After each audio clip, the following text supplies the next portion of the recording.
We head now to Christchurch, where a jury in the High Court took less than 3 hours to return a guilty verdict in the trial of Peter John Carroll for the death of Marcus Luke Tucker. In April last year, Carroll viciously and fatally beat Tucker with a metal steering lock. The 36-year-old's body was then wrapped and burnt.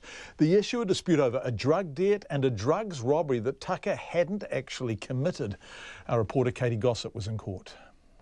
In this case, there was never a situation whereby Peter Carroll had not killed Marcus Tucker. That was always admitted, but what was in doubt was whether this was a case of murder or manslaughter.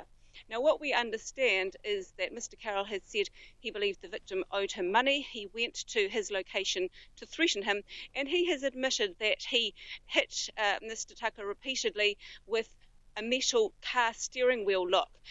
This was, as I say, repeatedly 5 or 6 times. So he has admitted killing Mr. Tucker, but he claimed that he never intended that he would die. And of course, the Crown has disagreed with this, claiming that Mr. Carroll was indeed intelligent enough to realise that that would be the likely outcome of the injuries inflicted. And the jury clearly agreed with the Crown. Katie, what was the reaction in court as the guilty verdict was said out loud?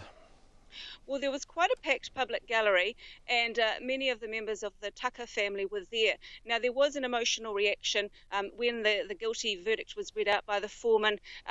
There was a sort of an exclamation of yes, and a few people cheered. There was also clearly quite an emotional reaction from some, quite a few tears in the courtroom this afternoon. So that was reaction inside the court. And Katie, I understand there was a somewhat more formal reaction afterwards.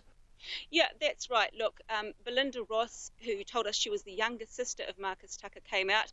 She had an entourage of the wider family members. She said they had a short statement to make.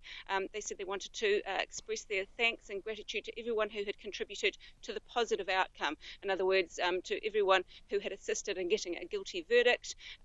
They then asked the media who were gathered there to respect their privacy, but they did say they would have something more to add when Peter Carroll is sentenced on November the 2nd. That's Katie Gossett talking to us from outside the High Court earlier.